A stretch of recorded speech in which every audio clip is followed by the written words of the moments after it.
Welcome to another episode of the Michele Tafoya podcast. I know that my dad fathered 4 children, myself and my 3 siblings. I know that my husband fathered 1 child. What if you met someone who fathered 96 children? Would you believe it? And what would you think? We'll discuss that next. Now, it's time for some sanity. It's the Michele Tafoya podcast. So there's a guy out there in America touring the country trying to spend time with all 96 of his children. He won't be able to spend time with all of them because not every parent has consented to let him spend time with their children, whom he sired. 96. This is through sperm donation. We're going to get into this guy's story. And what would you do if someone reached out to you, you had used a sperm donor, and they said, hey, I'm the father of your child, and I'd really like to get to know my son or daughter? What would you do? It's a really complex question, and that's coming up. But first, do you think that your face enjoyed the summer as much as you did? I mean, did you get sunburn? Did you get any kind of issues with your skin? Let's listen to Ella from Rockford, Illinois. Quote, I have both age and acne spots, and this stuff is actually fading both of them. This serum is worth every penny. Okay, so Ella is raving about the dark spot corrector from Genucel, a must-have after months of, record heat and humidity. You got the sunspots, you got the brown spots, discoloration, and even red inflamed patches. They all disappear in front of your eyes. And here's the Genucel amazing guarantee. You'll see results day one or your money back. So take advantage of the Genucel most popular package, which now includes the dark spot corrector plus the Genucel, the classic Genucel bags and puffiness treatment, and immediate effects, all at about 70% off, so you can try the best skincare in the world for yourself, completely risk-free. So Genucel has been in business for over 20 years. They beat the competition in customer loyalty by a crazy 300%. Why is that? Find out for yourself. Go to genucel.com/Michele today and start looking years, even decades younger tomorrow, as soon as you get it. Genucel, GENUCEL.com/Michele. Say goodbye to dark and liver spots, bags and puffiness under the eyes, crow's feet, you name it, at genucel.com/Michele. Genucel.com/Michele. You'll see results day one, and you'll get compliments everywhere you go. That is a guarantee as well. Genucel.com/Michele with 1 L. Genucel.com/MICHELE. All right, so there's this article, this piece that I read over the weekend in the Wall Street Journal. And the title of it kind of begins to tell you the story, but you got to dig in. Amy Doxer Marcus is the writer. And it's about a guy named Dylan Stone Miller, who has fathered 96 children. Now, I have friends who have used sperm donors. I don't have an issue with this, but you get into the second level thinking. I always talk about getting past first level thinking, get into second level thinking. And you think, how many should one person be able to father before it gets to, maybe be dangerous? I don't know. I don't mean that in the word like, although it could be. Let's listen to this. Dylan Stone Miller took a 9,000-mile road trip this summer to see some of his 96 children. Emotionally, logistically, in all ways, it is complicated for the kids, their families, and for Stone Miller, a prolific 32-year-old sperm donor. Okay, so the guy's 32. He's got 96 kids spread all over the country and even into Canada. His road trip is part of a larger odyssey to figure out how he fits in the lives of the boys and girls he fathered in absentia. It began 3 years ago when he first saw a photo of one of his biological children, a toddler named Harper, who had his blue eyes and his sister's blonde curls. He got tears, he recalled, an unexpected feeling of kinship. I suppose if you saw your own face in a child's face, you would go, whoa, I am part of this child. Right? I mean, absolutely. But then you got to decide, what do I do about that? How do I feel about that? What do I want to do about that? Stone Miller said, "I think of her," this girl named Harper, "as my first child." He met Harper when she was 3 and decided he wanted to foster relationships with as many of his children as possible. So he quit his job as a software engineer and has funded his quest with savings. So far, Stone Miller has met 25 of his 96 biological children. Because tracking progeny from a donor isn't always reliable, quote, "I will never know for sure how many children I have," he said. So think about that. And what happened to this guy is he needed money. So he started donating sperm at $100 a trip. Well, what college student wouldn't? And then you find out you have at least 96 kids. So yeah, and now with all of this in vitro and stuff, you can easily sort of track these kids down, or they might track you down. The parents might. So Stone Miller had been married to a woman who had a child, and they split up in 2020. And then it was months after that, and he was feeling like a failure, that he got a message. Quote, this is the message: "I really hope you don't feel violated in any way, but it's Canadian Thanksgiving, and I wanted to tell you how grateful my family is to you." That came from a woman named Alicia Bowes, one of Harper, again, we're going back to Harper's, 2 moms. She had tracked Stone Miller through social media and clues from his donor file, including his first name and his father's occupation as a forensic psychologist. Stone Miller opened that Instagram page, saw Harper's photo. Days later, he asked her, the mom, if he could join a Facebook group of parents called Zytex 5186 Offspring. Okay, so there's this Facebook group called Zytex 5186 Offspring. And that Facebook page is named after his sperm bank ID. So all these parents can communicate. That is a smart idea. Because I think one thing you want to avoid is having your daughter meet somebody else's son, both having the same biological dad, and those two falling in love. And that's, as we know, not going to work out very well. So he joins this Facebook group page, and he tells everyone he wants to meet their children. 20 of the kids' parents responded, 20 out of like 96. Most of the parents in the group are female couples or single women, which is the trend in the sperm bank industry. And Stone Miller learned about this Facebook group. It was a tough time in his life. His former wife and her young son had moved out of their 3-bedroom house in East Atlanta. They had bought together. He said, "I felt like such a failure." So a few months later, on the first day of the new job, he gets that message from the Canadian Thanksgiving celebrators. And suddenly he's got this newfound, maybe, purpose in life. That's lovely. But I get back to this. 96 children. The relative ease of finding the identity and whereabouts of sperm donors is remaking traditional views of what comprises a family. Parents say introducing a biological father to their children carries potential rewards, as well as the risk of hurt feelings and failed expectations. More than 1 million Americans have been conceived through artificial insemination and in vitro fertilization. The number born of sperm donors isn't tracked. So we've got 1 million Americans conceived through in vitro, right? Don't know how many of those were from sperm donors. Now, okay, full transparency. I've said it before. We had a really rough time staying pregnant.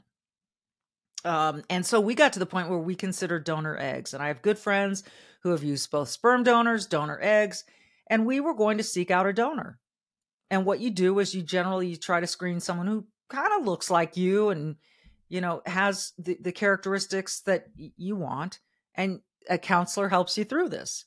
Well, as luck would have it, as fortune decided, we got pregnant on our own. We didn't end up needing the egg donor. But what I'm saying is I'm open to this concept.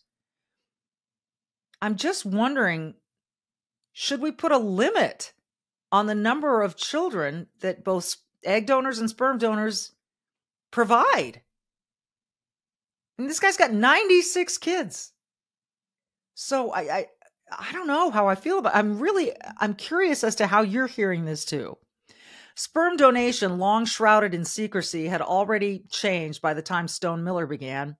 He gave permission for the sperm bank to reveal his identity to any of his biological children after they turn 18. After they turn 18. We also have an adopted daughter, and we told her, and she's known all along that she was adopted.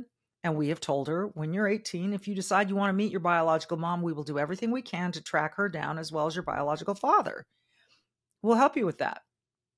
But she's got to be 18 to make that decision. I'm even wondering, your brain isn't fully developed, as we often state on this show, until you're 25. So these are decisions that maybe should wait until after your brain, you're capable of making decisions. Like cutting off your boobs or your penis. That's an aside. Some parents decided they wanted nothing to do with him. Those who have welcomed him into their home are trying to figure out his role: a biological father, a donor dad, a visitor, or special friend. Neither parents nor Stone Miller are certain where to draw the line. This is where this gets really interesting, right? So if you benefited from a sperm donor, how would you want this person to be involved in the child's life? Because he wasn't there when the child was born. He just provided the sperm. Quote, "There are moments when it feels intrusive with Dylan," said Bose. This is the original woman who reached out to him on Canadian Thanksgiving. She's allowed Stone Miller to visit twice in the past year. It's about us figuring out what boundaries are, as well as him figuring out his boundaries. Like, what if ultimately all 96 kids come to him and say, "Dad, we want some child support"? I don't know. I don't know what the legalities are here. I really don't. This article doesn't mention that, but think about the emotional, the logistical, the mental, the psychological, all of this. I mean, after all, this guy, Stone Miller, decided to embark on this journey after his own marriage had failed and he was at a rough time in his life. How much did that influence how much he wanted to be involved in these kids' lives? Stone Miller's mother, Rebecca Stone, said she doesn't have a simple answer to explain her son's motive. She is delighted, though, to see the photos Stone Miller sends of her biological grandchildren. Now you've got a biological grandmother. Quote, "I can see facets of Dylan in almost all of the children," she said. "So many of them are blonde and blue-eyed the way he was. I can see the spark he always had." Okay, let's get back to the original part of this story, the genesis of this, if you will. As a college student, Stone Miller said he had donated sperm for the money, $100 a visit. Looking back, he said it was more than cash that kept him at it for 6 years. Stone Miller has twice visited Harper and her sister Harlow. That's another one of his biological children. In July, he stayed 9 days at an Airbnb near their house in Edmonton, Canada, the longest visit of his road trip. The girls' mothers acknowledged the complexities of the relationship from his role in their lives as to what to call him. Quote, "I don't want Harper to feel like she can call him anything," Bose said. "He is not her dad, period. If she were to say that in front of us, we would straight up say, Dylan is not your dad. He will never be your dad. You don't have a dad. You have a donor." Well, they were really drawing the boundaries there. So he's not their dad. He's a donor. So given that, how much do you involve this guy in your child's life? That didn't set well with Stone Miller. "It was hard to look my biological daughter in the eye and tell her I wasn't her dad," he said. Early in his trip, Stone Miller stopped at his grandmother's house in Marshfield, Massachusetts, and voiced his disquiet about finding his place among all the children. Quote, "Am I a parent? Maybe sometimes from the child's perspective? I don't know," he said. "It's not for me to say, but it certainly feels like parenting every once in a while." Oh, Dylan. You don't know what parenting is. You, my friend, had the easiest part of parenting. Stone Miller said he had told his therapist that he expected to stay connected with his biological children indefinitely. And yet, he asked, how is that possible? Yeah. So you've got at least 96 kids that you know of. 20 of the kids, their parents have said, sure, you can connect with us. That leaves at least 76 out there. And even then, if you just, the 20 kids. Before leaving on his trip, Stone Miller went to see Cal, his 6-year-old biological child who lives in a suburb of Atlanta. He had visited the boy several times in the past 2 years, and Cal told his 2 mothers that he wanted to spend time alone with Stone Miller. They say he's 6 years old and wanted to spend time alone. The moms agreed to let Stone Miller drive Cal to a nearby store to buy some toys. I have some trepidation about sending Cal off in the car with Dylan, said one of Cal's mothers. But I believe Dylan is who he says he is. He has proven that. It feels reassuring. I totally trust him. After their shopping, they went to the park to spend the afternoon with Cal's moms, and his 3-year-old brother, another one of Stone Miller's biological children.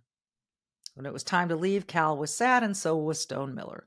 It's hard to say goodbye each time, he said. Cal's mothers were grateful for the visit.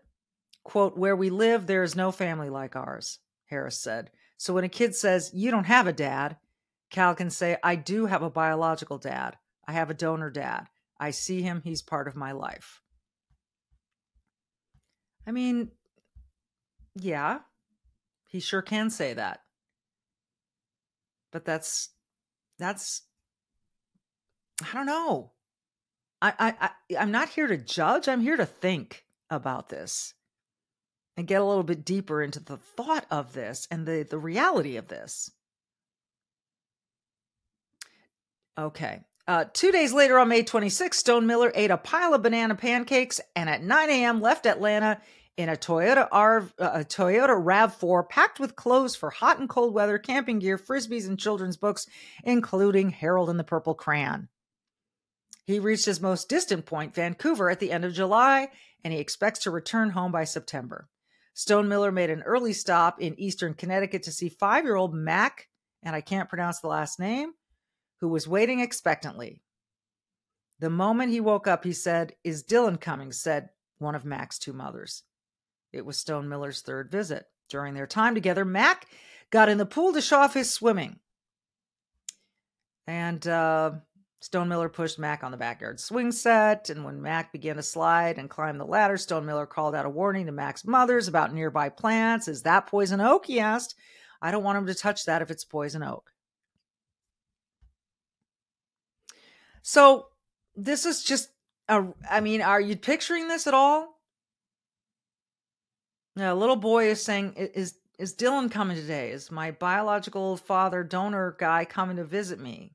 He likes Dylan. That's cool. But what do the moms or the single mom, or what do they tell this kid?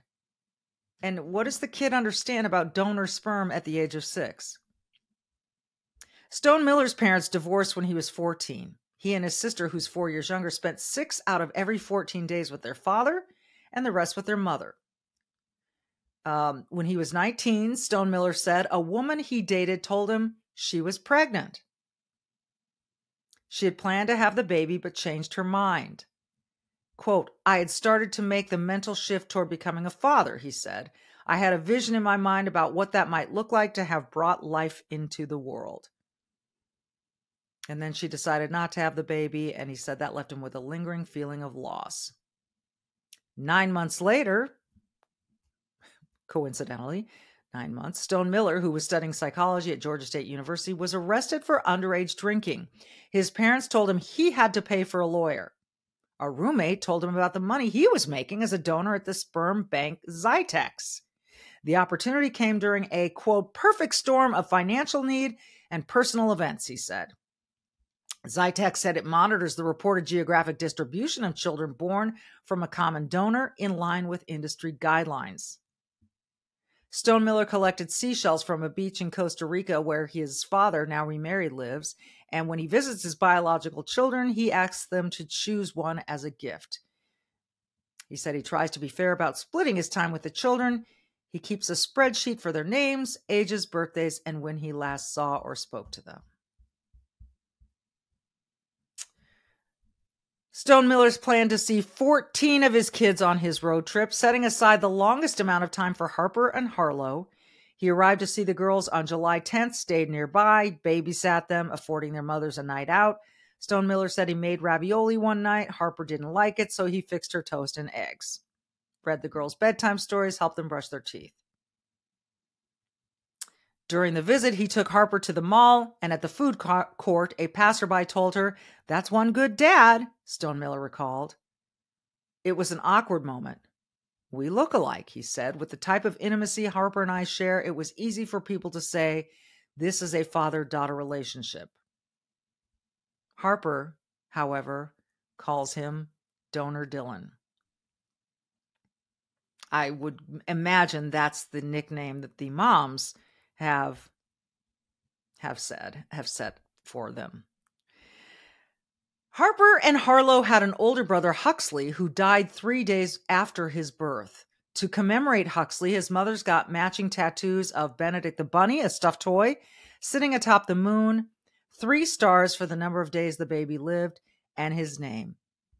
Okay, so Stone Miller noticed this. He was the biological father of Huxley, the baby who died, and he wanted a tattoo also because he said he felt the loss.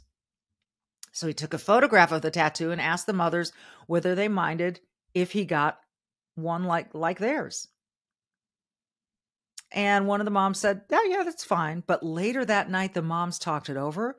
They discussed personal boundaries, what belonged to the family, what they felt comfortable sharing with Stone Miller.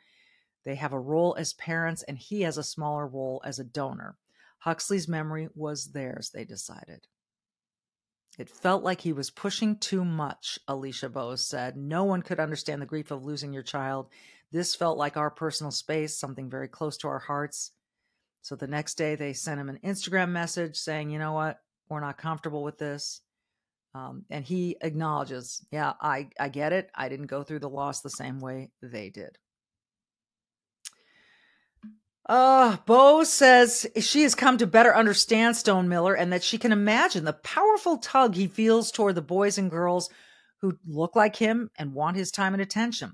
She understands that her family and the other parents are connected to a man they barely know, whose steadfastness is untested. Yeah, this is one journey he's taking. And yes, he's visited the girls, Harper and Harlow, a couple of times. He's visited Cal a couple times. Quote, "We came on the scene when he was going through hard times. Being with children gave him a renewed sense of purpose," Bose said. "As we got to know him more, we all feel more comfortable, but my sense is he is going to feel more entitled, which can be problematic. We need to keep enough walls up to protect our girls and our family, but to make them permeable enough that he can come in." I mean, this is a delicate balance they're looking for, right? And he's got 96 kids. And not all not all the parents want him involved, clearly. I don't know. This story is revealing. You think about sperm banks and you think about sperm donors. And I'm not even sure this guy holds the record. Maybe there's someone out there with 120 kids, 200 kids. We don't know. There are 1 million Americans that were born from in vitro, and we don't know how many of those were sperm donations. But we do know sperm donors exist. And I just, how many children ought one father be able to create? It's a fascinating question. And I must say, my initial instinct is not 96, not 50. I mean, I don't know. I'm not sure this is the way that nature is really supposed to work. I don't know. And I feel for this guy because clearly he has suffered some loss in his life and he's trying to fill some voids, emotional voids. And I can certainly understand. He's a young man. He's in his early 30s. But this 96, just get your head around that. Think that through a little bit. And what your boundaries would be. So, John Berg, my producer, can we bring you into this conversation? You're a male. You need quick money. Do you go sperm donation or do you get another job? I don't know. You know, I can see, I understand having no money and being in college. I mean, I was 23 in 2008. I can understand that. I could see doing this once or twice or, you know, to get by. 96 kids. That's all there is. I got family in Georgia. Their economy isn't that bad. There's nothing else to do but box the clown at the local sperm bank. 96. This is creepy. I mean, to do it once or twice to get by, okay. To go in and sire 96 children and then years later dream up a desire to have a role.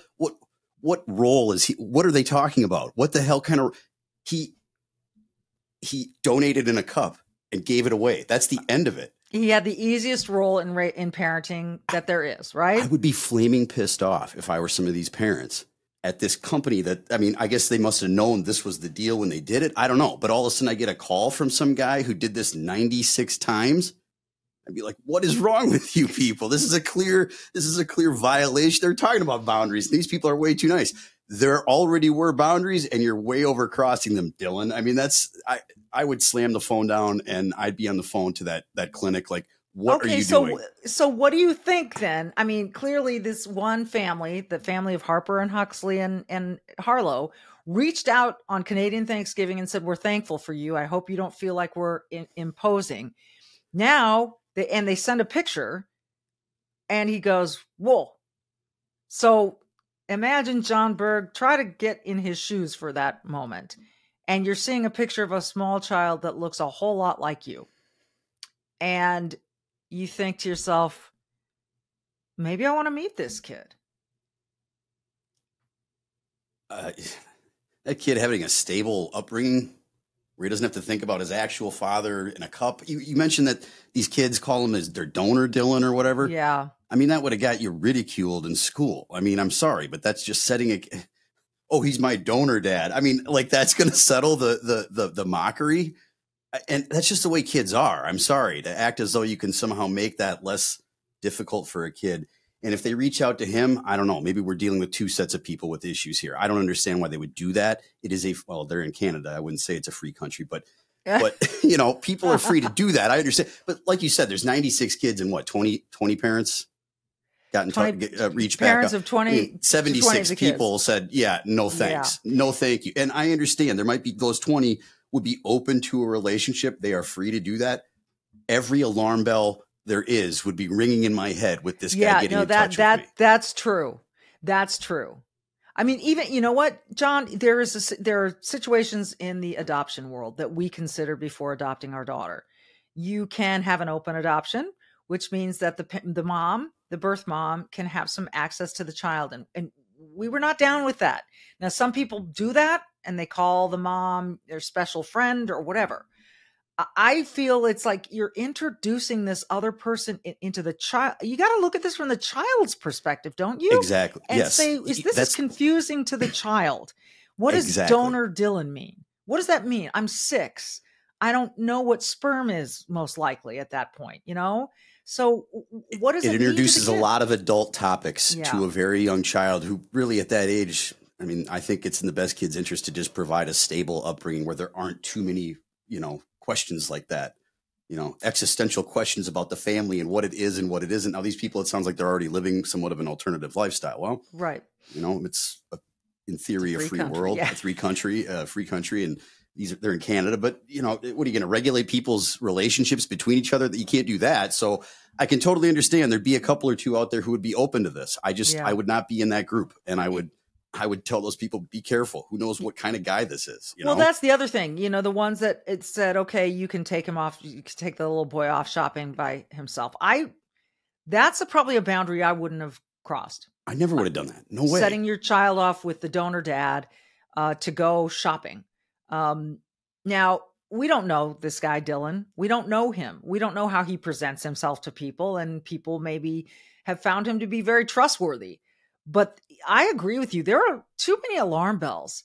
And this whole story that got the attention of the Wall Street Journal, and I think it's an important story, John. I really do, because if you are a parent of a child that you conceived via sperm donation, you would want to know the other parents. You would want to know where else this sperm went, so that your kids don't end up falling in love and getting married. You know, there are issues there. So I just wonder if we should have some limits to how much sperm a guy can donate. I mean, I'm not for limiting liberties, but in this case, yeah, I'd say, you know what, there's a reasonable endpoint here. You know, say a dozen trips to the clinic to donate, you know, let's say you're done. I'm sorry.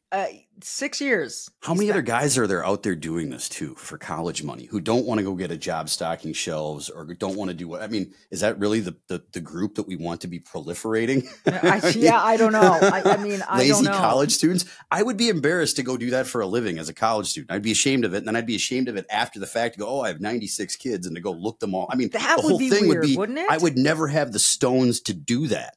Well, you got the stones to do that, but you didn't want to use the stones to do that. Well, exactly. This is bizarre. And again, if I were to do something like that, I don't know. I'm the kind of person who would go into that making a commitment that once I do that into the cup and walk out of that building, it's no longer my business. I'm giving up the right to have any say in what happens with that. I don't have a role in any. I mean, that's just bizarre. Again, he sounds like he's on some sort of. I don't have a role. Well, it is bizarre. That is. No. What do you mean role? You don't have a role. Yeah. This is, I got to commend the country of Colombia, from where we adopted our daughter, because what they said to the moms, when the moms decided to give up their babies, you have 90 days from the day your child is born. You have 90 days in which to change your mind. 3 months is a good amount of thinking. And on the 90th day, you will sign a sheet that's a legally binding contract that says, I've decided to give up my child and I no longer will have a role in this baby's life. I will not pursue this child, et cetera, et cetera. And you are legally bound to that. And not until that 90th day, John, did we even know our daughter existed. We didn't know. We weren't teased along. We think we got one for nothing. It was day 90. The mom, to whom I am forever grateful, signs the sheet. And then we get a call. You've got a child. To me, it was like the cleanest, fairest, most well thought out way for someone to transfer the ownership, as it were, of their child. Well, the rules are established. Rules were established, boundaries were set. And that was so important to us. Now, so again, we didn't want to go through that, oh, your special friend is coming to visit kind of deal. And that, kept us out of a lot of options. But thank God we got the child we did. Now, can you imagine finding out you had 96 children? No, because I wouldn't have gone to a clinic 96 times. I mean, did they split these up? Can he do two kids in one shot? Well, he said he did it for 6 years. It's the easiest $100 you're going to make, right? The whole visit probably takes 30 minutes, and half of that is spent getting you settled in a room with some magazines or films. I don't know, but I bet Dylan didn't even need any magazines or films. I bet he's that kind of guy. The whole thing, I'd be ashamed to admit this whole sordid affair. I'm glad that he provided what they needed to have kids. All of that is good. I'm not against any of this in theory, but there are weird dudes out there. There are bizarre, creepy people out there. Yeah, you just don't know what you're getting into. Yeah, with this. You're putting a sign up when you're one of these clinics like, hey, come on in and do your business in one of our rooms, and we'll, make someone's life, their dream come true with this. That is going to draw. I think that there's a tendency to draw some oddballs. You know what I wonder, and I need to find the answer to this with some research. I wonder if all of the parents understood when they were, I'd like this sperm donor, number 1581 or whatever he is. Okay, he's been used by 70 other moms. Yeah. Or 50 other moms. I wonder if they knew that. Now, the one family that had 3 children by him, I get that. Like, we want the kids to have some genetic resemblance. We want them to have the same father. That makes some sense, right? But then, like, if you knew that, yeah, there's a person over in Atlanta and you're in Knoxville and they have 3 kids by this guy already. I mean, what would you like want? He's Wilt Chamberlain.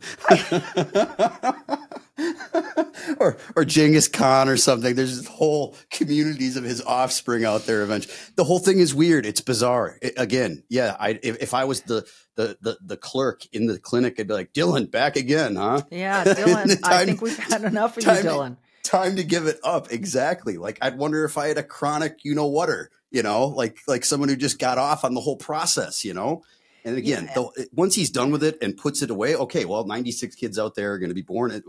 Now that he wants to come back, this whole thing about having a role, very bizarre.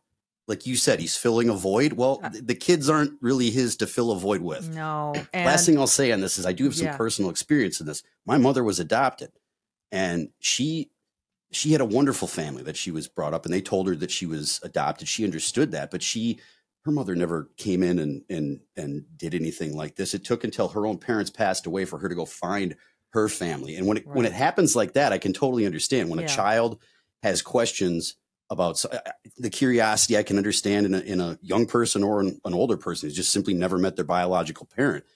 To have it completely reversed, where the biological parent who went to a clinic is on some sort of search for the kids. Again, no. Hard no. Quit his job. What this is about. Loaded up a car and set off into the world to meet all these children. And all of their parents are a collective on this Facebook page, which is probably, again, like I said, there's some wisdom there. But yeah, this is not the child saying, Mommy, I want to know who my biological father is.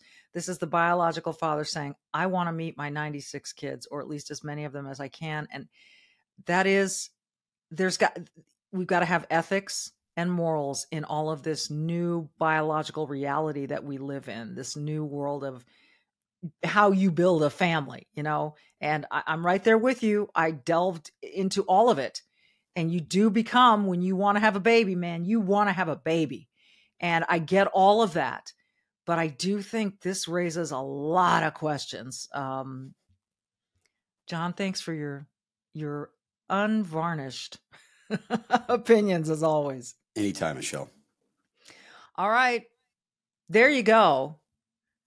Be brave and do good is what I say at the end of every episode. I'm trying to decide what I think of our friend here, who is off trying to find all of his children, or at least 20 of them. 20 is a lot. Okay. So, you know what? You can have an opinion about this. You're allowed to, and it's yours, and you own that. And no one gets to tell you you're wrong about your opinion or you're right. They can agree, they can disagree, but you are entitled to have an opinion on this topic. That's what we want you to do. And it's yours. Own it. As always, be brave and do good, and we'll see you next time.